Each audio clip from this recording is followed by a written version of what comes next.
for providing China with economic aid.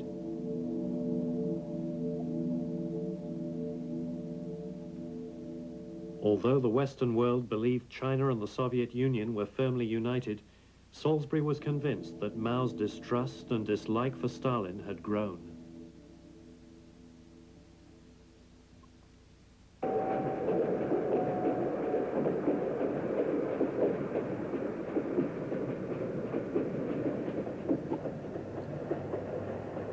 After the founding of the People's Republic, the first task Mao took on was rural reform. His study was seminal. No one before had ever made so close an examination of the peasant and what his wants and desires were, exactly what he wanted the world to be. Marx, Lenin, and Stalin preached that the revolution must be based on the cities and the working class. This attitude defined the total failure by Moscow and Moscow's Chinese trainees to understand anything about China. In the mid-1920s, China was still 90 to 95% peasant. In China's history, it was the peasants, in every instance, who had risen up against oppression, opposed imperial rule, and given their masters a new and bloody lesson. Mao's doctrine was simple: to meet the needs and demands of the peasants.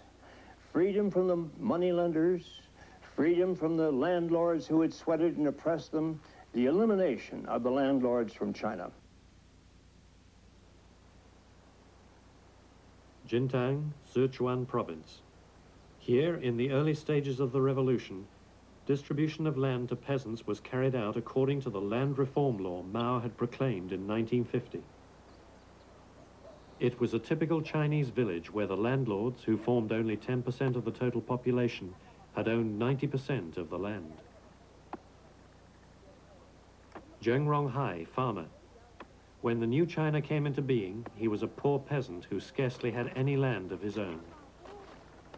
Even today, Zheng keeps this land certificate as his treasured possession. This certificate enabled Zheng to own his land and earn a living from it. These certificates also put an end to the feudal landlord system.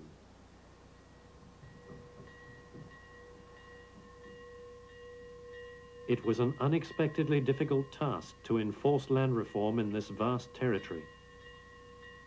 Many remote villages were not even aware of the founding of the People's Republic.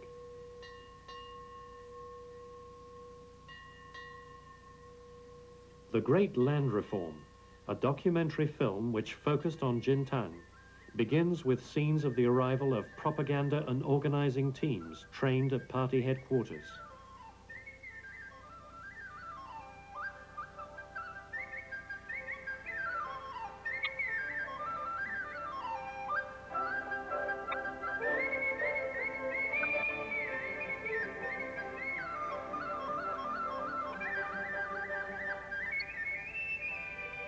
The mission of such teams was to persuade peasants to break with the landlord system and to gain the land for themselves. Propaganda and organizing teams moved step by step with the military on the Long March and in the Liberation War. No sooner was a village or a rural area occupied than the peasants were organized into work teams, production units, labor assistance groups. The land was taken over from the owners.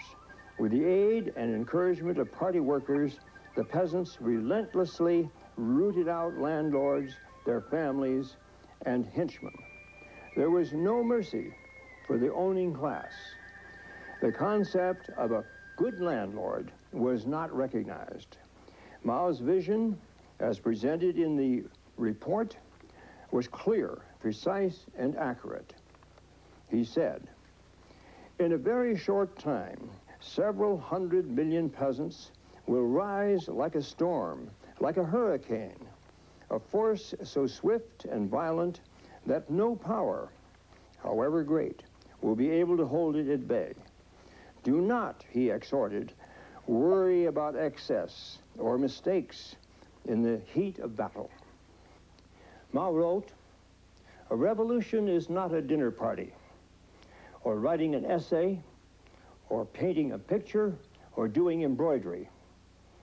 It cannot be so refined, so leisurely, and so gentle, so temperate, kind, courteous, restrained, magnanimous. A revolution is an act of violence and insurrection. Land reform strengthened the base of Mao's newly established regime. He won the absolute support of the peasants who formed 90% of the total population of China.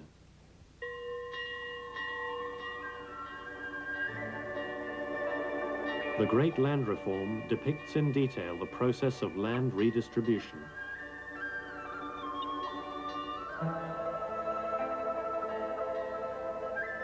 The propaganda and organizing teams stayed in a village for some months and grouped peasants into three classes: rich, middle, and poor. Peasants preferred to be classified as poor because the poorer were treated better by the land reform program. Not only land, but farm implements, animals, and even furniture were distributed to peasants. The reform raised the morale of the peasants, and in the 3 years after the founding of the People's Republic, food production increased by 40%, greatly surpassing the highest level of the pre-liberation era. Land reform was the most important single aspect of Mao's revolutionary policy. It was very simple. He let the peasants take the land, take it away from the landowners, the big owners, the estates, the feudal system of China, gave it to them. That's what the peasants wanted, and they became automatically 100% supporters of the new regime, of the new China. And since they constituted perhaps 90% of the population, Mao was assured of a solid backing of China. It produced the best years as they look back upon it, as the peasants look back on it. Those early years after the revolution, when they had the land and were exploiting it themselves as individual peasants, they look back on those times as probably the best that they had had. It was a shining success compared with some of the forced measures which had been taken in the Soviet Union in order to collectivize the peasants.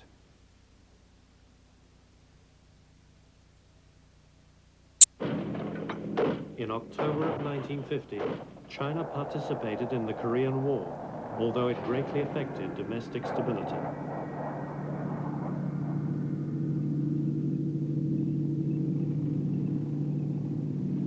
The fight with the Americans cost China not only a lot of money and lives, but also the postponement of the whole timetable for the nation's development. As a result of conflict with the United States during the Korean War, China diverted its foreign policy towards establishing relationships with the Third World.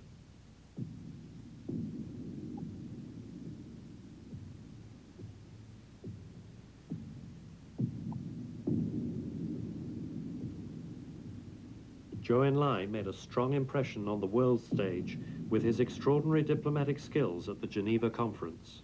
I had my first good look at Zhou Enlai when he came back from the Geneva Conference in 1954 and stopped off in Moscow, where he was given a state reception. Being a rather aggressive reporter, I managed to wiggle my way up to the door of the room where he was being entertained by Khrushchev and the other top Russians. Immediately I saw that Zhou Enlai dominated the scene.